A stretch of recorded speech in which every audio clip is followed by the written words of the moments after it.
Assalamualaikum warahmatullahi wabarakatuh. Good afternoon to everybody. This is third year BSc Chemistry batch 2019-2020. Which experiment you are doing with? You are working on spectrophotometer. You are measuring chromium in water spectrophotometrically. You are using the complexing agent DEC, diphenyl carbazide.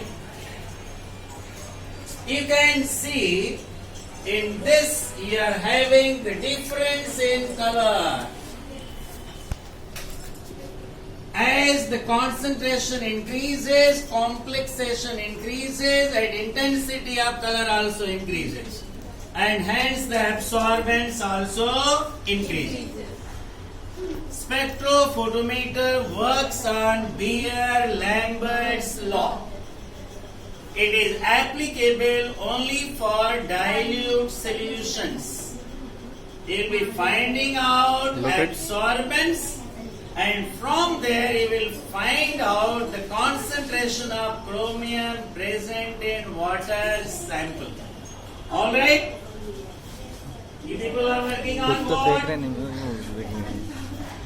Determination of amount of water in, amount of chromium in water sample.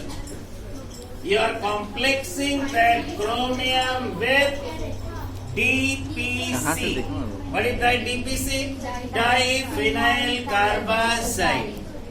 You know chromium is a transition metal. 3D block element: scandium, titanium, vanadium, chromium, manganese, iron, cobalt, nickel, copper. You can see very well. As the concentration changes, the color intensity also changes. You will be finding out the absorbance. From absorbance, you will be plotting a graph. From there, you will find out the concentration of chromium in the water sample.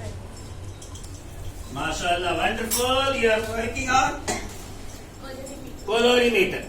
Colorimeter is also obeying which law? Beer-Lambert's law. In colorimetry, you will see, you will be adjusting the lambda max, and here in this case it is 520 nanometer. Lambda max stands for a wavelength at which absorbance is maximum. You are adding salicylic acid from 1 ml to 10 ml. You can see as the amount of salicylic acid is increasing, the color intensity is also increasing. This is for 1 ml. The color is quite light. And here amount of salicylic acid is 10 centimeter cube. The color is quite intense. And naturally, this intensity of color will reflect in form of absorbance. More is the intensity, more will be the absorbance. We will be plotting a graph, and from there we will be finding out the concentration of iron. Because iron is complexing with salicylic acid. Iron itself is a transition element. So transition element, the property is that these transition elements, they react together with the complexing agent salicylic acid to form a complex.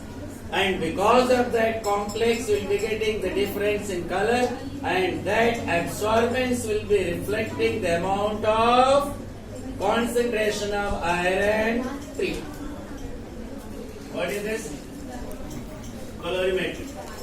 In colorimetric analysis, again you are complexing with iron 3 with salicylic acid. You will be measuring the amount of iron present in the given solution. Again, colorimeter, as I told you, will be obeying Beer-Lambert's law. This is viscometer. Its name is Ostwald viscometer. Here you are finding out the flux time for what? Water, that is T0. From this mark to this mark, how much time in second?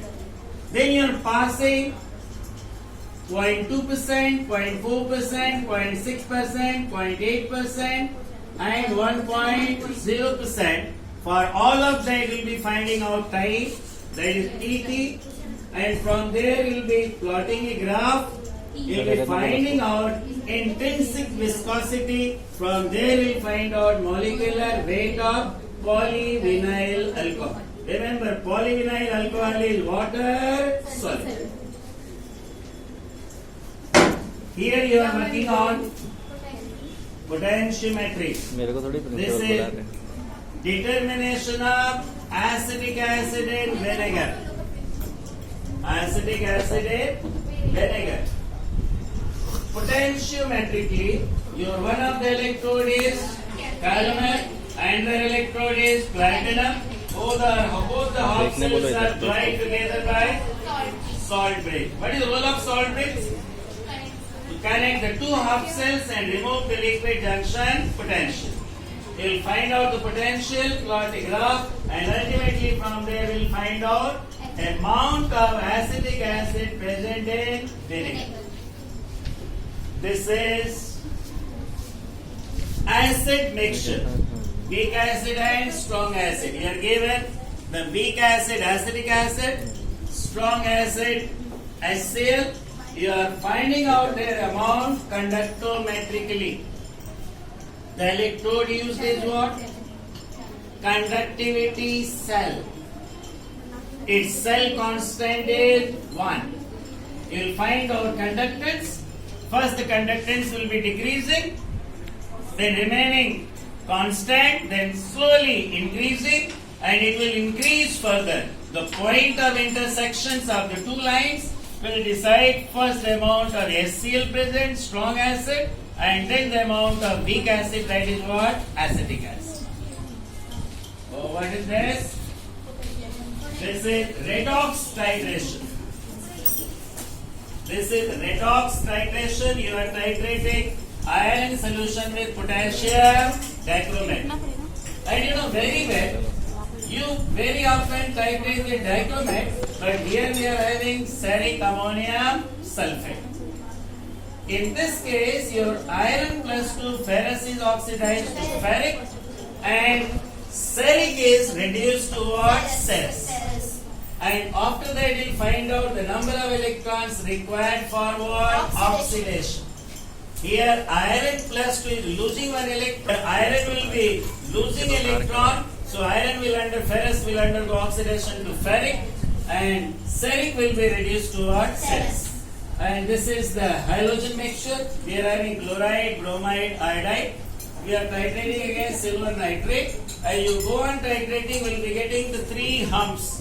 And first will be for chloride, then bromide, then iodide, and along with that you will finding out chloride concentration, bromide concentration, and iodide concentration potentiometrically using a silver electrode and calomel electrode by a salt bridge. Salt bridge will be connecting the two half cells. The calomel electrode is connected to negative terminal, and silver electrode is connected to positive terminal. I wish you have followed it. Wish you all the best. Thank you very much. Thank you, sir. Okay? Assalam. बाहर